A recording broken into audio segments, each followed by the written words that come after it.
Bismillahirrahmanirrahim. Assalamualaikum warahmatullahi wabarakatuh. Selamat malam Sobat Eko. Oke, for your information ya guys, kenapa aku panggil Sobat Eko? Karena teman-teman yang hadir malam ini adalah orang-orang yang mau meluangkan waktunya untuk dengerin informasi menarik nih malam ini. Tentunya berkaitan dengan lingkungan dong. Nah, makanya aku panggil teman-teman dengan sebutan Sobat Eko. Nah, sebelumnya aku pengen ngucapin terima kasih banyak kepada teman-teman yang bersedia hadir pada malam hari ini, bersedia menyisihkan sebagian waktunya untuk berpartisipasi nih dalam proses pembelajaran aku ke depannya. Nah, makanya terima kasih banyak untuk teman-teman atas dukungannya ya. Nah, lanjut nih, sebelum kita masuk ke pembahasan, aku pengen kenalin diri terlebih dahulu nih, biar makin enak penyampaiannya, dan juga harapannya komunikasi kita nggak terputus dan sebatas forum ini aja gitu, oke? Oke, nah, salam kenal teman-teman, nama aku Sadiah Ningrum, bisa dipanggil Dia, dan aku salah satu mahasiswa di jurusan Ilmu Komunikasi Universitas Andalas sejak tahun 2020 nih, dan alhamdulillah sekarang aku duduk di bangku semester 3 nih. Tunggu, bangkunya mana ya? Aduh, maaf guys, baru ingat ternyata dari awal kuliah sampai sekarang kan masih online ya, jadi emang dari aku sendiri sama sekali belum ke kampus nih, jadi aduh, maaf guys, aku belum bisa nunjukin bangkunya karena aku sendiri pun juga belum melihat bangkunya nih. Oke, jadi maaf ya belum bisa ditunjukin bangkunya. Nah, oke, next. Jadi hari ini aku mau ngadain sharing session sama teman-teman semua dalam beberapa menit ke depan nih. Tapi selain sharing session, pastinya kita juga bakal have fun bareng dong. Dan insya Allah kegiatan ini nggak bakal ada ruginya, asal teman-teman fokus sama apa yang disampaikan nantinya. Oke, kalau gitu langsung aja. Kita lanjut ke slide berikutnya. Oke, slide selanjutnya. Nah, ini mungkin teman-teman bisa lihat ya. Ini aku nampilin slide yang berisi headline suatu berita nih. Nah, yang ada berita pertama, Indonesia menduduki peringkat kedua sebagai negara penyumbang sampah plastik terbesar di dunia. Wow. Wah, kita peringkat 2 guys. Tapi boleh nggak ya tepuk tangan? Ini karena kita dapat peringkat 2 nih, tepuk tangan nggak ya? Enggak deh kayaknya. Meskipun kita peringkat kedua, tapi aku cukup yakin ini bukanlah hal yang patut dibanggakan oleh Indonesia ya. Apalagi ini sesuatu yang nggak bisa sama sekali dibanggakan Indonesia ke dunia internasional. It's so shame, right? It's so shame. Bagi aku berita ini cukup memalukan sih. Apalagi yang menelitinya itu orang-orang luar negeri loh. Jadi menurut Jenna R. Jembeck dalam artikelnya yang berjudul Plastic Waste Input from Land into the Ocean, Indonesia penghasil sampah plastik terbesar kedua di dunia. Pastinya setelah Tiongkok dong.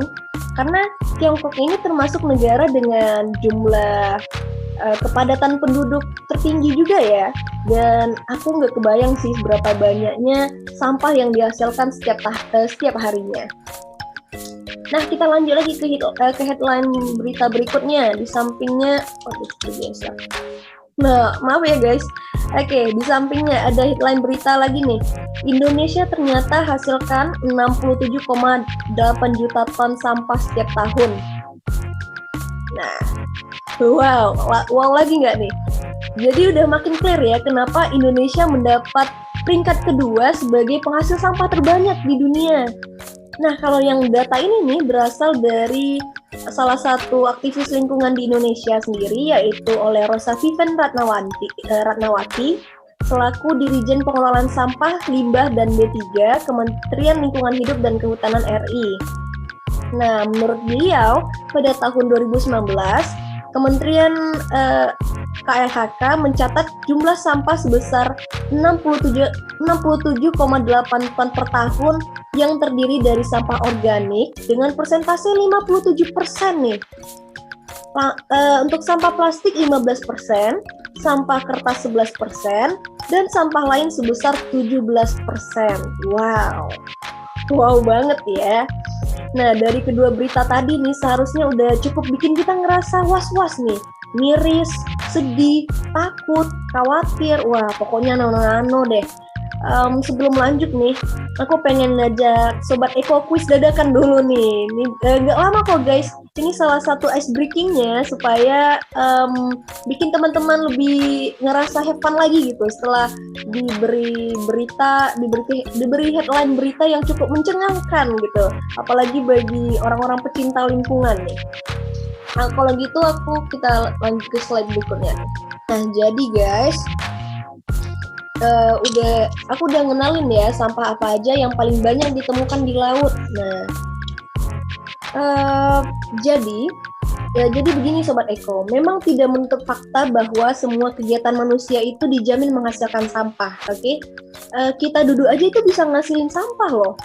Iya, kita lagi duduk, lagi ngeliat keluar, di dalam kantong ada cemilan. Nah, itu kan ngasilin sampah ya, walaupun duduk aja kegiatannya gitu.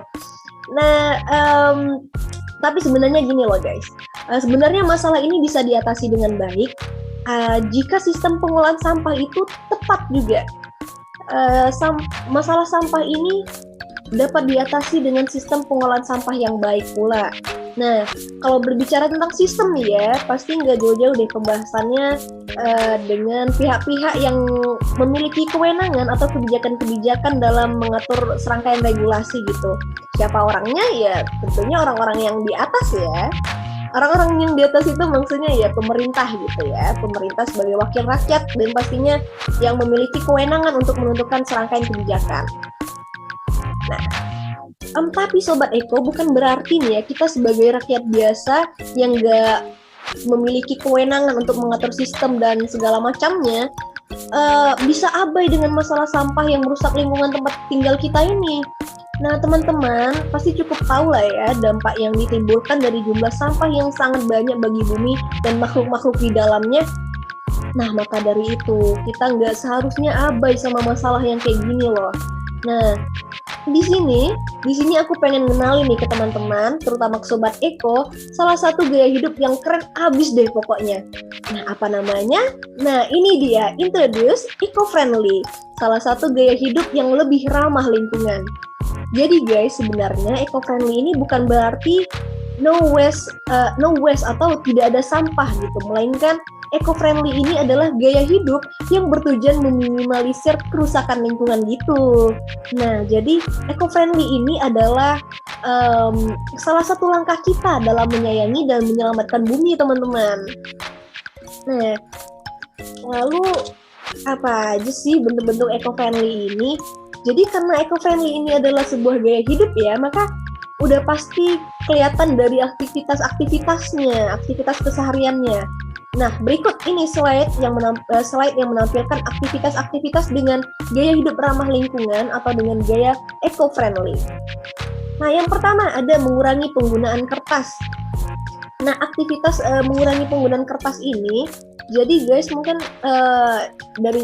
Sobat Eko udah tahu ya, kertas ini terbuat dari pohon, asalnya dari pohon gitu ya, asalnya dari pohon. Nah, dengan mengurangi penggunaan kertas ini, kita sama aja dengan menyelamatkan pohon loh guys, kita sama dengan menyelamatkan hutan, menyelamatkan eksploitasi hutan secara berlebihan gitu. Nah, jadi mengurangi penggunaan kertas, ini bisa kertas ini kan biasanya digunakan untuk menyimpan data atau mencatat serangkaian data gitu ya. Nah, tapi di zaman yang sudah sangat canggih ini nih, data itu bisa kita pindahkan, bisa kita simpan di internet loh guys. Iya, pasti teman-teman udah tahu lah ya sebagai anak-anak milenial gitu, generasi Z. Nah, pasti itu dia cara mengurangi penggunaan kertas. Manfaatkanlah teknologi yang sangat berkembang pesat di zaman ini. Nah, lalu ada aktivitas kedua nih guys. Cabut kabel listrik dari colokan saat tidak digunakan. Nah, ini dari zaman sekarang dari zaman dahulu sampai zaman sekarang pasti ini udah sering kita dengar ya. tentang anjuran mencabut kabel listrik dari colokan saat tidak digunakan. Nah, tujuannya jelas dong, ini untuk menghemat listrik, dan menghemat listrik sama aja dengan ramah lingkungan gitu. Selain ramah lingkungan juga pastinya ramah di dompet dong ya, karena lebih murah gitu bayar listriknya. Nah, lalu kegiatan aktivitas ketiga nih, ada menggunakan kain serat untuk menggantikan tisu. Nah, ini dia. Teman-teman tahu ya, tisu ini adalah barang yang digunakan hanya dalam satu kali pakai gitu kan. Hanya dalam satu kali pemakaian, ketika selesai digunakan, dibuang. Nah, tindakan pemakaian tisu ini berulang kali, pastinya menghasilkan banyak sampah gitu. Nah, alangkah lebih baiknya di dalam gaya hidup eco-friendly ini, gaya hidup yang lebih ramah lingkungan ini, lebih baiknya teman-teman menggunakan kain serat atau sapu tangan nih, memanfaatkan sapu tangan yang lebih ramah lingkungan dan lebih minim sampah gitu. Karena sapu tangan ini bisa digunakan berkali-kali ya dibandingkan tisu. Nah, oke, kita lanjut, ada aktivitas keempat, membeli sesuatu dalam jumlah besar. Nah, ini bukan berarti maksudnya ini bukan gaya hidup yang konsumeritas gitu, gaya hidup konsumtif Kak. Oke, konsumtif. Iya, terima kasih Tio. Nah, iya, ini membeli sesuatu dalam jumlah besar ini bukan berarti masuk ke dalam gaya hidup konsumtif ya. Tetapi contohnya mungkin langsung dibawakan contohnya aja ya. Mungkin sobat Eko ada nih yang doyan minum kopi atau teh celup. Nah, dibandingin beli kopi atau teh dalam bentuk sasetan nih, alangkah lebih baiknya lagi teman-teman beli kopi atau teh dalam jumlah banyak gitu. Misalnya yang ada takaran kiloannya gitu. Nah, itu kan lebih ekonomis ya, dan juga mengurangi sampah gitu, sampah saset-saset kopi atau saset tehnya gitu. Nah, itu ya. Dan lanjut, ada aktivitas kelima, mengganti alat-alat yang biasanya hanya dapat dipakai satu kali dengan alat yang dapat dipakai berulang kali. Nah, ini contohnya apa nih guys? Salah satunya itu adalah penggunaan botol minuman. Nah, botol minuman kemasan itu kan hanya bisa kita beli ke warung, terus kita minum, udah habis kita buang.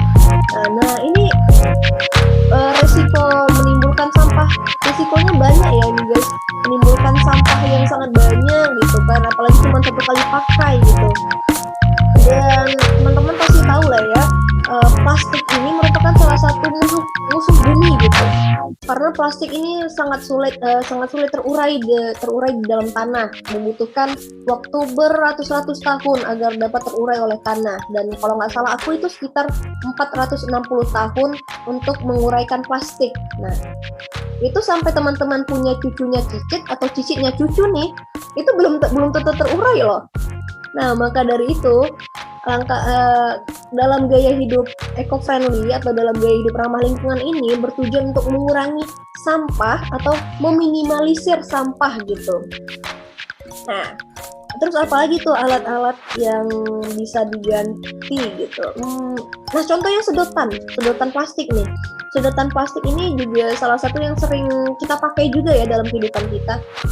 Nah, ini bisa diganti dengan sedotan menggunakan stensil. Nah, yang lagi tren sekarang nih, yang bisa dipakai berulang kali gitu. Nggak kayak pipet atau sedotan plastik yang cuma satu kali pakai yang kalau digigit-gigit udah hancur gitu, udah nggak bisa digunain lagi. Nah, beda kalau sedotan stensil ini lebih ramah lingkungan karena nggak terbuat dari plastik ya, dan juga bisa digunakan berulang kali.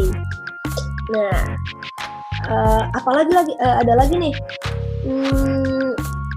tote bag, penggunaan tote bag. Nah, iya, tote bag ini merupakan, atau tas belanja ya, ini merupakan salah satu cara untuk mengurangi penggunaan penggunaan plastik belanjaan gitu.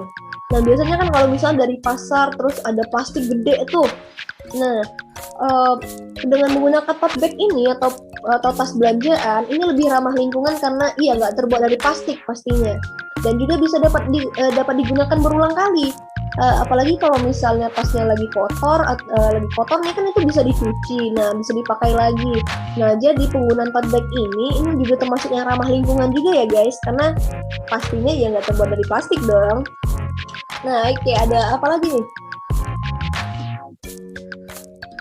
Membuka jendela dan mengurangi penggunaan AC. Nah, AC terutama ini ya di Indonesia, di mana daerah tropis, panas, wah panas banget nih pokoknya.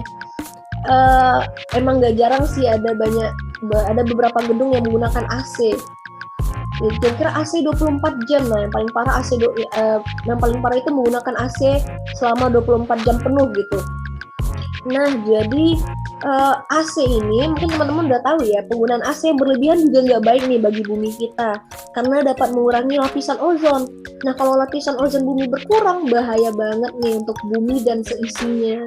Dan ya termasuk kita dong, bahaya bagi kita juga dong. Nah, jadi untuk mengatasi penggunaan AC ini, mengatasi penggunaan AC yang berlebihan ini, kita bisa dengan membuka jendela gitu kan, biar angin alamnya tuh masuk ke dalam ruangan, lebih natural gitu kan, lebih ramah lingkungan dibandingkan penggunaan AC. Atau juga boleh kok menggunakan kipas listrik asal dia nggak berlebihan juga gitu, masih sesuai dengan standar pemakaiannya. Nah, yang terakhir, memisahkan jenis-jenis sampah. Nah, teman-teman, dari SD kita pasti udah diajarin ya bahwa sampah itu ada banyak jenisnya. Ada sampah organik, non-organik, sampah berbahaya, terus ada juga sampah yang bisa terurai dan sampah yang tidak bisa terurai. Nah, di sini dengan memisahkan jenis-jenis sampah ini memudahkan kita untuk mengetahui nih sampah mana aja yang maksudnya lebih ke depannya kita bisa tahu nih sampah apa aja yang lebih baiknya yang kedepannya kita kurangi lagi gitu, karena mungkin ada sampah yang sifatnya nggak bisa didaur ulang gitu atau yang sulit terurai. Nah, mungkin kedepannya kita bisa mengurangi pemakaian produk tersebut yang menghasilkan sampah-sampah seperti itu. Nah, begitu ya teman-teman. Nah, itu dia aktivitas-aktivitas dalam gaya hidup ramah lingkungan atau eco-friendly. Nah, sebenarnya itu ya inti dari sharing session pada malam hari ini. I'm an eco and please be friendly with me. Ini adalah pesan dari lingkungan untuk kita semua ya. Please lebih ramah lagi ke aku. Nah, kira-kira gitulah yang disampaikan sama lingkungan untuk kita. Nah, mungkin sekian yang bisa aku sampaikan pada malam hari ini. Terima kasih banyak untuk partisipasi teman-teman pada malam hari ini. Dan semoga apa yang aku sampaikan bermanfaat dan dapat kita terapkan ke depannya. Karena memang masalah lingkungan ini jarang sih diperhatikan oleh orang lain. Tapi padahal masalah lingkungan ini adalah masalah yang sangat krusial loh. Karena lingkungan ini adalah tempat kita tinggal. Nah, masa kita nggak peduli sih sama tempat kita tinggal? Padahal imbasnya ke kita juga loh. Nah, apa salahnya sih kita mulai dari sekarang lebih peka lagi gitu sama hal-hal di sekitar kita. Nah, mungkin cukup itu aja yang pengen aku sampaikan malam hari ini. Makasih banyak ya teman-teman. Kalau gitu aku akhiri dengan wassalamualaikum warahmatullahi wabarakatuh. See you. Waalaikumsalam warahmatullahi wabarakatuh. See you.